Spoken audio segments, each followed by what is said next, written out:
Hello everyone, Ram ई गुरुकुल में आप सबका स्वागत है।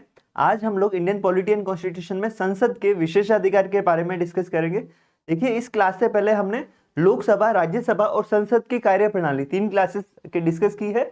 इस टॉपिक में हम लोग संसद के विशेषाधिकार जो है क्या होते हैं, इसका आर्टिकल क्या है, इससे रिलेटेड आपके प्रीवियस ईयर एग्जाम में क्या क्या क्वेश्चन पूछे गए हैं उसको अपन कंप्लीट डिस्कशन करेंगे। तो चलिए शुरुआत करते हैं फर्स्ट क्वेश्चन से। अब अपन बात करें तो संसदीय विशेषाधिकार से संबंधित प्रावधान संविधान के किस अनुच्छेद में है, तो ये विशेषाधिकारों का उल्लेख किस अनुच्छेद में है। ऑप्शंस के बारे में बात करें, अनुच्छेद 104, अनुच्छेद 105, अनुच्छेद 118 और अनुच्छेद 110 है। तो यहाँ पे अपने संसद के विशेषाधिकारों का उल्लेख आपके अनुच्छेद 105 में है। देखिए, अनुच्छेद 105 में संसद प्रत्येक सांसद को जो है व्यक्तिगत अधिकार भी दिए गए हैं और इसके अलावा सामूहिक अधिकार जो है संसद को भी दिए गए हैं कि उनका क्या क्या अधिकार है जिनके खिलाफ सुप्रीम कोर्ट या किसी भी कोर्ट में अपील नहीं की जा सकती। तो ये आपको सबसे इंपॉर्टेंट है आर्टिकल ध्यान रखना, अनुच्छेद 105 में संसद के विशेषाधिकारों का उल्लेख है। अब कौन कौन से विशेषाधिकार है उसके बारे में अपन डिस्कस करें तो देखिए, नेक्स्ट क्वेश्चन है, अनुच्छेद 105 के संदर्भ में निम्नलिखित कथनों पर विचार कीजिए। पहला है, यह संसद के सदनों, सदस्यों और समितियों को के विशेषाधिकारों से संबंधित है। बिल्कुल, इसमें देखिए दोनों सदन, लोकसभा, राज्यसभा, इसके जो एमपीज है और कमिटीज को विशेषाधिकार दिए गए हैं, इन सब का उल्लेख अनुच्छेद 105 में है। दूसरा है, इस अनुच्छेद के अंतर्गत राज्य विधानमंडल के सदस्यों को भी अधिकार प्रदान किए गए। तो ये स्टेटमेंट आपके गलत हो जाएगा। राज्य विधानमंडल के सदस्यों के विशेषाधिकारों का उल्लेख अनुच्छेद 194, 194 में इसका उल्लेख है, राज्य से संबंधित जो विशेषाधिकार है। और अनुच्छेद 105 में केवल संसद और इससे संबंधित सदन, सदस्य और समितियों को विशेषाधिकार दिए गए हैं।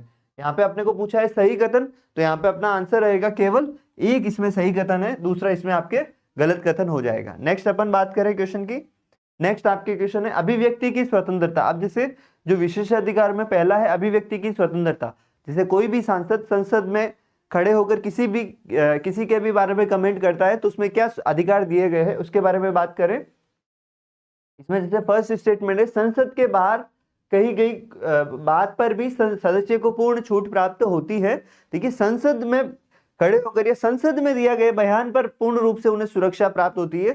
संसद के बाहर वह अगर किसी भी विषय पर अगर बात बोलते हैं, जैसे फॉर एग्जांपल न्यायपालिका के बारे में बोलते हैं, तो उन पर कार्यवाही की जा सकती है, उन्हें छूट नहीं दी गई। तो ये आपकी स्टेटमेंट गलत हो जाएगा। संसद में कही गई बात पर उन्हें पूर्ण सुरक्षा प्रदान की गई है।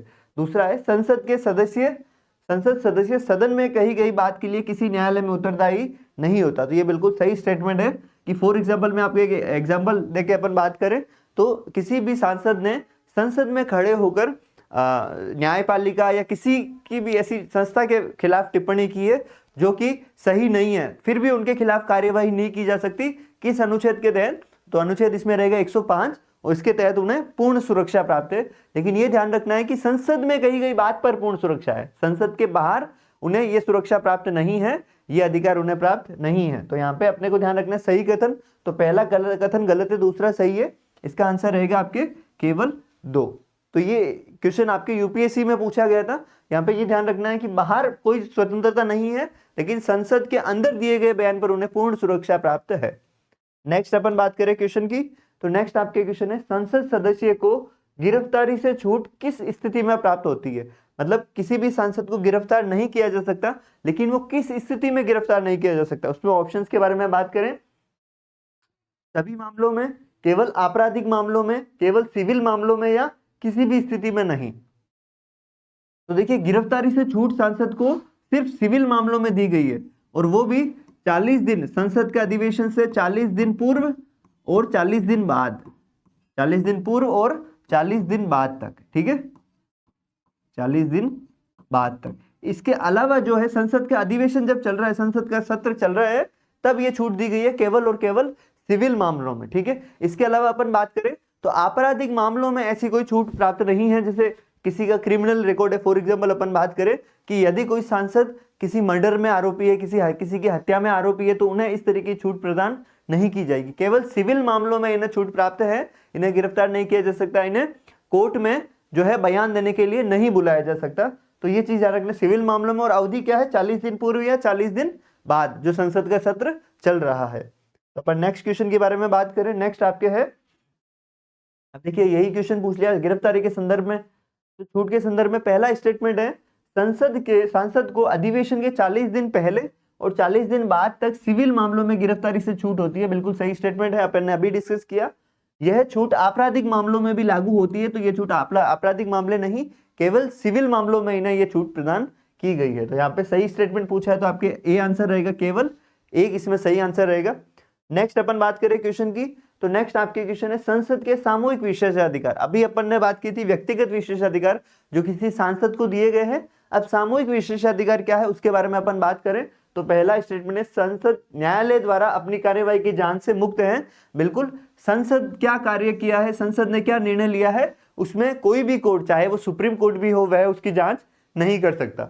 दूसरा है संसद को गैर सांसदों को सदन से निष्कासित करने का अधिकार है। जैसे फॉर एग्जांपल अपन ने मान लिया कि भाई दर्शक दीर्घा है, तो यहाँ वहां पे कौन व्यक्ति रहेगा कौन नहीं रहेगा, तो या जो संसद का सदस्य नहीं है उन्हें निष्कासित करने का अधिकार भी संसद को है। तो ये भी आपके स्टेटमेंट सही है, तो इसमें सही कथन पूछा है तो आपके दोनों स्टेटमेंट सही रहेंगे, तो इसका आंसर रहेगा सी, 1 और 2 दोनों। नेक्स्ट अपन क्वेश्चन की बात करें तो नेक्स्ट आपके क्वेश्चन है और इस टॉपिक का ये लास्ट क्वेश्चन है, संसद के विशेषाधिकारों से रिलेटेड अभी तक ये जो इंपॉर्टेंट क्वेश्चंस पूछे गए हैं उसमें लास्ट है। अब देखिए ये भी स्टेटमेंट बेस्ड क्वेश्चन है, संसदीय विशेषाधिकारों की अवधि मतलब कितनी अवधि तक रहता है उसके बारे में पहला स्टेटमेंट है सदस्य को विशेषाधिकार केवल सांसद रहने तक प्राप्त होते हैं। ये बिल्कुल सही है, सांसद जब तक अपने पद पर है उसे तब तक ही उसे ये विशेषाधिकार रहेंगे, ऐसा नहीं कि वह पूर्व सांसद है उसे इस तरह के विशेषाधिकार नहीं दिए जाते। तो दूसरा है विशेषाधिकार संसदीय प्रक्रिया के पालन पर निर्भर करते हैं। बिल्कुल ये भी सही स्टेटमेंट है कि अगर कोई व्यक्ति कोई सांसद संसदीय प्रक्रिया का पालन नहीं कर रहा है तो उन्हें ये विशेषाधिकार प्राप्त नहीं होते हैं। तीसरा है संसद सदस्य को यह विशेषाधिकार स्थायी रूप से प्राप्त होता है, स्थायी रूप से कभी प्राप्त नहीं होते, जब तक वह सांसद है तभी तक उन्हें ये विशेषाधिकार प्राप्त होते हैं। तो यहाँ पे ये स्टेटमेंट गलत हो जाएगा, सही कथन का पूछा है तो 1 और 2 इसमें सही है, तो इसका आंसर रहेगा ए, केवल 1 और 2। तो देखिए ये जो इंपॉर्टेंट क्वेश्चंस थे ये आपके संसद के विशेषाधिकारों से रिलेटेड थे। इसका आर्टिकल अपने को ध्यान रखना है, एक आर्टिकल अनुच्छेद 105, तो उससे रिलेटेड आपके जो क्या क्या प्रोविजंस थे और क्या क्या एग्जाम में क्वेश्चन पूछे गए अपन ने वो कंप्लीट डिस्कशन किया। मिलते हैं नए क्लास में नए टॉपिक के साथ। Thank you everyone.